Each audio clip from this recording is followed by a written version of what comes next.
Hello, my beautiful friends on YouTube. This is Eunice Chan coming to you with a brand new YouTube video. And today, oh my gosh, I am actually really excited about this piece because I know this piece of content has been a long time coming. And today I want to deliver everything I know about heightening your sensitivity towards your intuition. So if you are someone who feel like you already know that you are tapped into your intuition and you want to deepen your experience and you want to really feel more of your intuition come through in your every single day life, then you are going to love this video. We're going to have a lot of fun.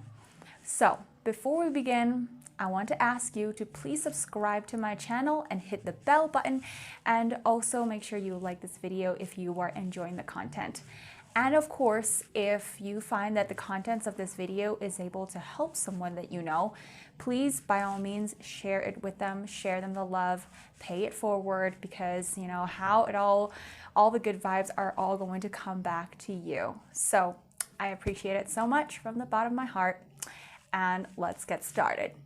So the reason why I'm talking about this video and the reason why I am creating this in the first place is because I strongly believe that, especially with all the people that I have come across in my life, that we are all in touch with our intuition in one point or another, and in one way or another.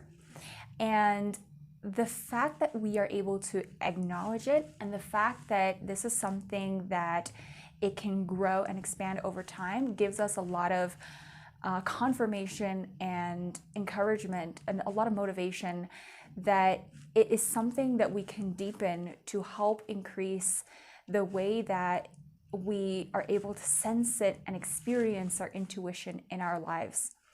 So if you are someone that you're experiencing your intuition already, you already getting the guidance, and you want to find more ways to experience your intuition, then you're going to really love this video. The first thing that I found most people actually struggle with is their expectation. And their expectation is what actually sets the framework for how we receive these intuition like nudges or these messages that are coming into our lives. And because of these expectations, we have some kind of like unspoken rule in our heads, and we put a frame around how these intuitions are supposed to come in, so that sometimes we restrict the way it comes to us because we've already defined that it's supposed to come in a certain way. So I want to break these frameworks with you and help you expand the way that you receive your intuition in 3 different dimensions. So the very first dimension that we are discussing here is the size of the intuition at all. Now, a lot of times when we receive a little nudge or receive a little message, sometimes because it is so small that we may not necessarily identify it as an intuitive nudge. And a lot of times, because of how small it is, because of how almost feeling like insignificant, it's easy for us to brush it off. Sometimes we'll just feel it as a feeling. Sometimes it's something that is like so tiny, you know, where it's just something that tells us to go right or go left or do this or do that, or, you know, wear red or wear your lipstick today. It's like the things that are really small sometimes don't occur to us as intuition. So I really want you to pay attention to what are the little things in your life right now that maybe you're receiving and you're hearing and that you're ignoring because it's disregarded as something that's really tiny and insignificant, and it's just so easy to brush off. A lot of times it's, you know, the little nudge of, hey, sit in this chair. Hey, go to that table. Hey, order this drink. Hey, you know, pay for the bill. Hey, talk to this person. And it's like, because we don't notice the significance of it, does not mean that the intuition is not leading us to a very interesting place. So that is tip number one, is not to disregard the nudge, no matter how small or how insignificant it seems. The other thing that kind of ties into this is the relevancy. So say, for example, that you are asking for something very specific in your life. You're asking for something very big in your life. You're asking for a specific result in your life. And that request is obviously in like the top of your consciousness, is in the top of your mind. It is in the front of your mind, and you're thinking about it all the time. That is the thing that you're trying to manifest, or you are manifesting. However, sometimes when our intuitive nudges show up to us, and when there's a message for us, sometimes it may seem kind of irrelevant. And because it lacks relevancy, because the message itself sometimes lacks relevancy, and sometimes it doesn't have anything to do with the thing that we are trying to manifest, sometimes it can be disregarded. So, for example, when it comes to manifesting, like, opportunities, jobs, job opportunities, career changes, like I see this happen a lot of the times with my clients, in a sense that a lot of times we will expect like a job or a certain thing to be delivered in a specific way. So for a person who's looking for a job, for example, they will be thinking about, all right, like what job posting sites should I be looking at? I should be talking to a headhunter. I should be talking to a human resource agent. I should be talking to someone in human resources or in manpower. And that is like my sort of single line of thinking and my tunnel vision thinking. And we kind of expect that the manifestation will be delivered in that way through that channel. Now, how intuition works is that we just gotta listen. It doesn't matter if it is relevant to the thing that you are asking for or not. And even when it is irrelevant, it is also going to mean that even if the message is irrelevant, it is also going to mean that because it is irrelevant, it could lead you to new lifelines and new pathways in your life that you did not expect.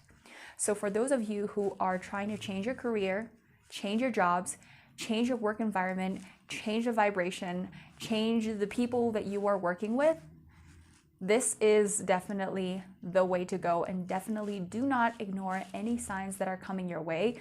That kind of seems irrelevant. I'm not really sure why this person is, talking to me after 3 years. I'm not really sure why this person is sending me a message. I'm not really sure why this person is inviting me out for a drink. Like, just allow yourself to go for it, to go with that nudge, because who knows where it's going to lead you. And chances are, if you want to go to a new lifeline and you want to change the dynamic of your vibration and your environment, then it would be very likely that it's going to come from some unlikely place. So tip number 3 is expecting where your intuition is going to come from. Now, this kind of ties into like number 2, where we talked about the relevancy and how sometimes we anticipate that the intuitive nudge has to be relevant to what it is that we're asking for. But where we receive our intuition sometimes is also restricted depending on how we have framed ourselves in our day to be open to receiving messages. So there are spiritual practices and there are times in your day where you are probably more open and prone to receiving, like your energetic peripherals are more widely open because you are in a state of actively calling in and receiving. So those moments in your life or in your day are times like when you're meditating, when you are writing out your subconscious thoughts, your subconscious thoughts in your journal, and you're writing out your feelings and emotions. when you are praying and when you are maybe like just diving deep into your inner work, where you are just really open to seeing like what's underneath and what's in there and what message is there for me today. Or if you're talking to your angels or invoking your angels, or if you're talking to the universe, like a lot of times our sensitivity will be heightened in those areas. Now, what I want to say to you is that your intuition can actually come to you at any time of the day, at any given time of the day. And actually, especially in those times when you're doing something repetitive. So if you have a pile of dishes to wash, if you have laundry to do, if you are about to like call it a night and brush your teeth, then that is actually like the time when your intuition comes like the most. And also like when you take a shower as well, because it's also so repetitive that you don't even have to think about. So those times in the day is when like the windows are really open for you to receive. But know that your intuition is also very likely to come to you at any given point of the day. So that means that really calls for you to live in so much presence and live in the acknowledgement that every single moment I can actually receive something. Every single moment I can actually listen to something, and I can hear something, and I can feel something. And the more we are able to tune into all those gaps, like all those pockets of time between our day in our lives, the more the intuition can translate from the energetic form to useful information for us at any given time of the day, without restricting that our intuition can only come through a vision, through a dream, through a meditation, through, like a powerful image in our heads. Like, it does not have to be restricted in those segments of time. And when we actually open up our peripheral and see that, oh my gosh, like there are 24 hours in the day, and my subconsciousness is constantly receiving and communicating with the universe, and I'm constantly energetically being in tune with the energy of receiving, then I can actually receive any time of the day. Like, that is how it works. That is the joy of receiving. That is the joy of knowing that you are so in tune that you don't just have to sit down, cross your legs, meditate, and close your eyes, or write down in journal in order for the universe to communicate with you. So I hope this was massively helpful. And if this was, please, please, please give me some love and subscribe to my channel. And also, I would love to extend a very beautiful invitation to you. If you would love to join, a bigger conversation around self-expression, spirituality, transcendence, identity shifting, and manifestation, you are so welcome to join my private Facebook group called 1 in a Million. I'm going to put the link down in the comments, down in the description box below. And I so look forward to seeing you there. With that said, I love you. Thank you for tuning in, and I hope you have a beautiful day.